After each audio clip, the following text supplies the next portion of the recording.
a darn long time, you know. And you've seen a lot of changes. In fact, the specific changes that I want to take you through or help you take me through are the changes in technology that came about with the listing services and the costs going through that. Because as you and I have discussed, there's a potential that some of those costs and those types of people might want to do this in residential real estate, and I'd like to go over what you experienced. That be okay? Sure. Okay. Well, you know, it's interesting because you have to go back for a while. The way that we get our information, and I think it's always been this way, is that the broker does a transaction, especially a lease transaction, and it's not recorded normally in our business, so it's hard to track those transactions to get a feel for where the market is or where the lease rate should be. So we in the past had to hire a gal that would specifically track, you know, hand out our listings every month. She'd send out a letter with our listings to all the top firms and even the small firms, so that we could put out our listings and advertise them to other firms, brokerage house in Chicago. And this was really Chicago based. And then these other companies would also reciprocate and send them back to us. And our woman would take them, and then she'd input it into, it was by hand for a while, she'd be typing it, and then she put it into a computer when we were computerized. And we would have, you know, keep our own comparables. In fact, it's interesting. We probably have, well, we've been in business 50 years. We have 50 years of still hard documents too. If I want to go in there, they're still in the files in our office, which is very handy. And a lot of it's proprietary, right? It was proprietary information we received from other people. Well, then what happened was there became a couple of listing services. There was one local a guy named Luke who tried to do it with the brokers, just as he said, we should all just be putting it into one clearinghouse, is what he did, but he didn't charge anybody. And he helped everybody out by doing that. Right. There was big firms that came in, CoStar being one of them, that said, you know what, we're going to put the list, we're going to put all of this information together. And at that time, it was really the listings of the buildings, the specifics of the buildings, where they're located, all the specs. And in addition to that, they were going to go into the public records for the Cook County to find out what the comparables were for sales. Now, in the old days, in order to find out what a building sold for, if you weren't on we would do the same thing. You know, we'd talk to other brokers, or we'd get the information on a monthly basis. And if you really wanted to find out what a building sold for, I had to go down to the Cook County offices and in the bowels of the Cook County and open up the microfiche and move it and figure out the PIN number and then figure out what it sold for. So that was really laborious and very difficult, time consuming. And when these electronic firms came in, they said, you know what, we're going to make it easy for all of you. We're going to put one big clearinghouse together. You give us all the information, and then we'll disseminate it. And, you know, you won't have to do all this work. And at first we resisted as a small firm, because we actually, I think we used CoStar for a little bit, but we still kept our girl, because we didn't think that CoStar would be real effective and have the information that we could do.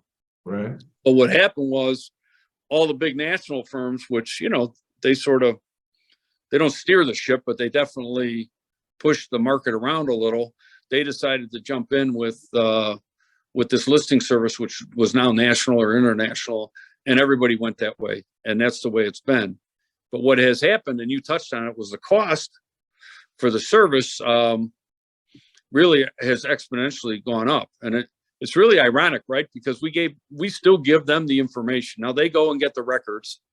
I must say they have whatever they have, logarithms or whatever they do, and go to the county and can figure out right away what something sells for. Mm-hmm. But as far as leasing and other information, they got it all from us. I mean, they didn't know the size of the buildings or where they were located or what the ceiling height was or how many docks they had. Right. It was given to them. So it was given to them, and then they came back and charged us. I sort of chuckle at it because they're good at it. Yes, they're very good at it, and they're going to get better at it. They're going to get bigger at it.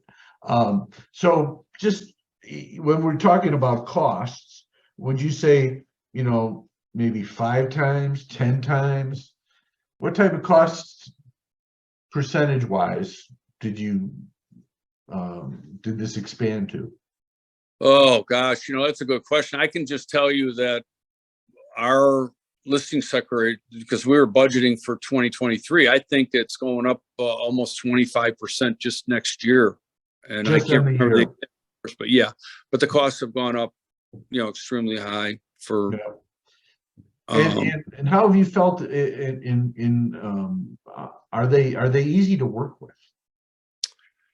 I don't work with them directly. I think what happens with large companies like this is they're so large now that it's hard for them to be as efficient as I would like as a small firm, right? Some of the information that they have may not be as accurate as you would like or as timely.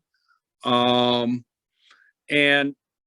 they do a pretty good job of having a person work with your company directly as their intermediary, but they still want you to get all the information and do a lot of the work, which,